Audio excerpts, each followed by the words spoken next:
Hi, Filmento Momento, and this is the film The Tasters. A German woman moves to a village near Hitler's bunker. She is selected for a secret mission. Every day, she must eat the Führer's food to ensure it isn't poisoned. The film, partially based on true events, begins in November 1943 in Prussia. A German girl, Rosa, arrives in the small village of Pars, where her husband Gregor's parents live. The girl's mother died in the bombing of Berlin, and her house was destroyed. The mother-in-law sets up her daughter-in-law in her son's room, who is currently fighting somewhere in the vastness of the Soviet Union. Over dinner, the guests inquire why the Reich soldiers fenced off the local forest. The father-in-law explains that Hitler's headquarters, a fortified bunker called the Wolf's Lair, is located there. The hosts also explain that, due to the lack of men who have gone to the front, the girl, who worked as a secretary, will now have to work with her hand. Hard physical labor outdoors brutalizes a person. However, in the morning, soldiers come to the house to politely invite Rosa into a government-issued black maroon without explaining why. 6 other young women are already languishing in the back. They are taken to a Wehrmacht-occupied building, where they are invited one by one for a medical examination. They even have their blood tested. After these procedures, the women are invited to a set table where they are insistently offered lunch. Given the food shortages during wartime, they don't need any persuasion. The girls attack the food with a voracious appetite, despite the officer's supervision. Afterwards, they are told to wait an hour to see if they have been poisoned. This is the cook's way of testing the suitability of the Führer's dinner. The cook himself is confident, but you never know what could happen.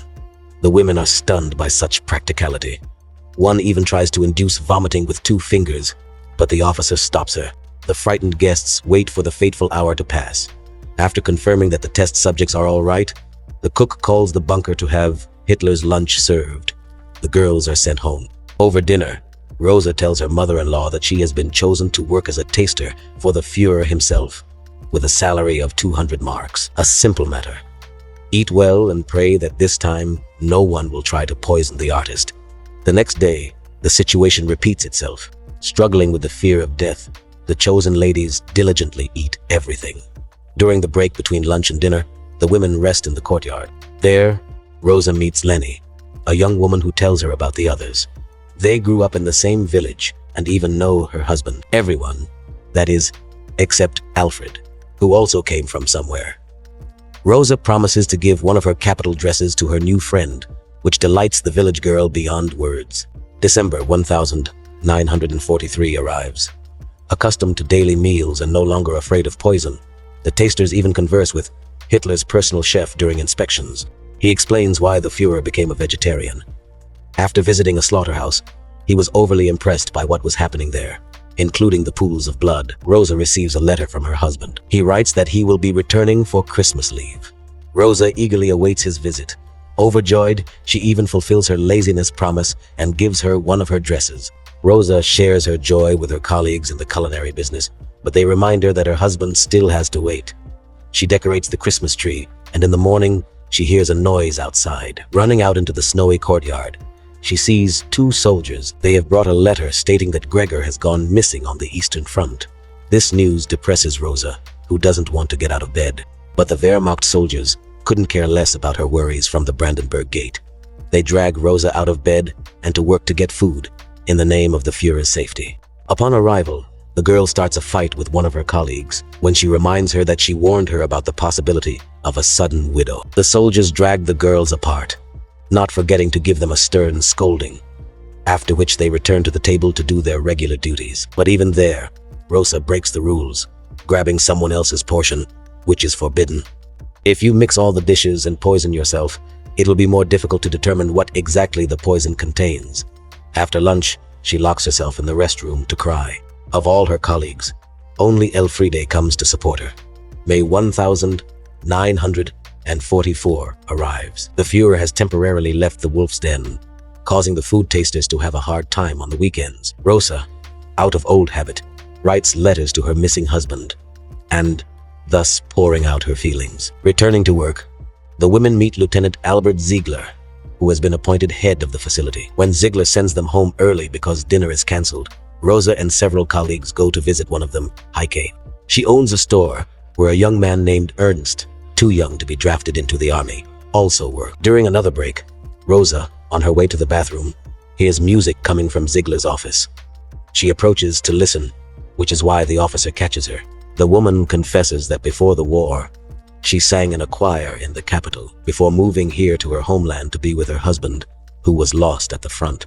That evening, after doing chores, Rosa is lying in bed when she notices the glow of a flashlight outside. Looking out, she sees German officer Ziegler beneath the window. Without waiting for an answer, he leaves. During another meal, Heike has lost her appetite due to poor health. Nevertheless, she is forced to eat. Lieutenant Ziegler personally holds the spoon. That evening, Rosa sees a light in the window again. The officer has come to her house again. Realizing these visits are no accident, she stares at him as she passes his office. She carefully prepares for the officer's next visit, dressing in her best clothes. When he signals with his flashlight, she responds with a lamplight, then sneaks outside. Outside, Ziegler pounces on her with kisses, houses, and she responds. They retreat to the barn to do something that would make German cinema famous worldwide decades later. At dinner, Rosa and the others notice that Heike is nauseous. Barely finished eating, she asks to go to the toilet. A soldier escorts her out, but reminds her that the food must remain inside. That evening, the woman confesses that she is pregnant by Turnst, and this is a rather piquant situation, considering that her husband is away at war. She will have to somehow explain the situation when he returns. Elfriede admits that she can perform an abortion with improvised means. She was a nurse before the war. Another issue is that abortion is punishable by death in the country. The Führer needs loyal soldiers. Rosa spends nights with Ziegler, gradually growing closer to him. However, when her mother-in-law says she saw her son in a dream, she is tormented by guilt over such infidelity, especially since her lover is also married. During another break, Elfriede says he has set a time for the operation. Russian, Rosa, and Lenny come to offer moral support. Fortunately, everything goes well. Rosa gradually grows closer to Elfriede, especially during a nature excursion, while young Lenny splashes in the local river. After another lunch, Rosa suddenly becomes ill. She vomits right there in the room, followed by two other girls vomiting up what they had eaten. Since everyone had a different menu, those who weren't poisoned are sent to another room. The cook calls headquarters to cancel Hitler's lunch. The soldiers transport the abandoned women to the infirmary to see how it all ends. After resting on their beds, all three come to their senses and return to the dining hall. There, they continue their work, testing new dishes, hastily prepared to replace the ruined meal. The frightened women refuse to eat, so the soldiers resort to persuasive measures, threatening the machine guns to get them to comply. Rose is forced to obey first. During a smoke break, discussing what happened, Rose asks a rhetorical question: when will this all end? Elfriede confides in her that the German troops, having suffered a severe beating from the Red Army, are in a furious retreat. But in Germany, the authorities are keeping this under wraps, so as not to undermine national morale. The lieutenant summons Rose to his office. He says he was worried about her, but there was nothing he could do. If he had broken up their relationship, things would only have gotten worse.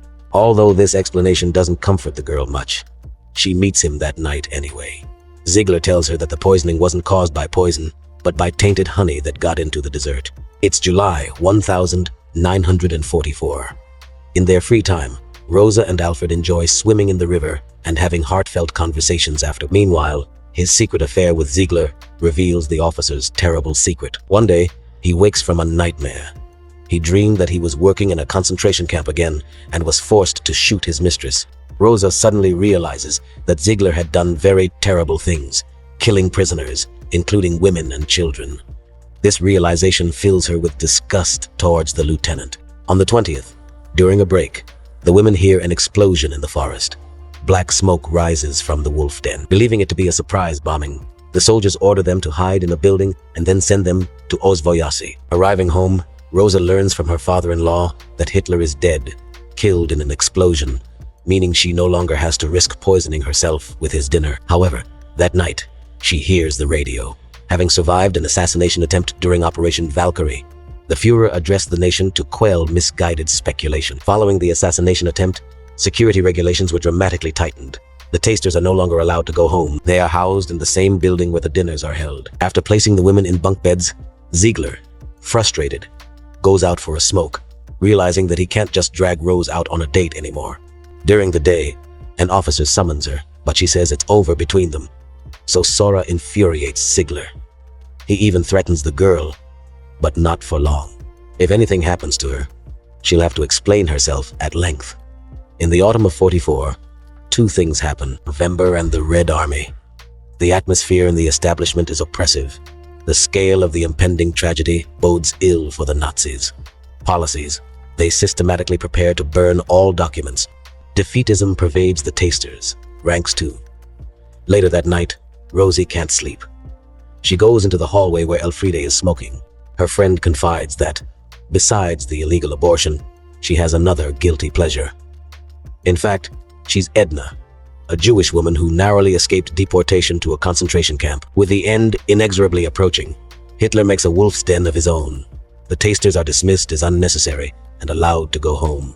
As they pack, one of the girls is summoned to an officer. Later, she never joins the others in the back of a truck.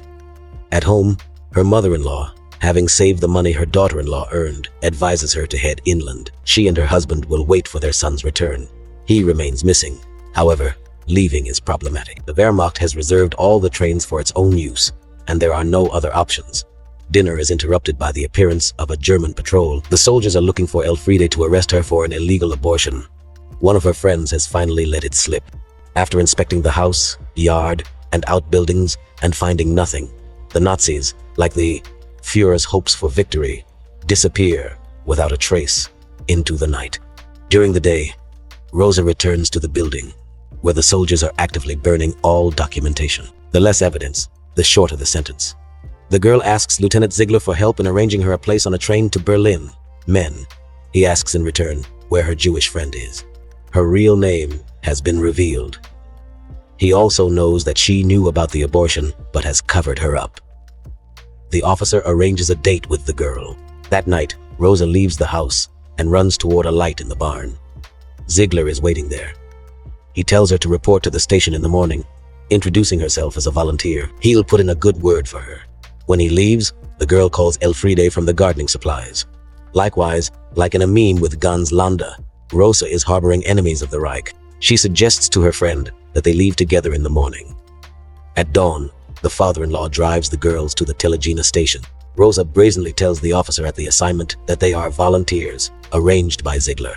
Having reached the Reich train car, they see a doctor, whom Elfriede begins to assist. After all, she is a nurse. Rosa notices Ziegler through the window. He has come to catch the fugitive. The girl grabs her friend and runs for the other exit, but the officer pursues them and tells Elfriede to stop.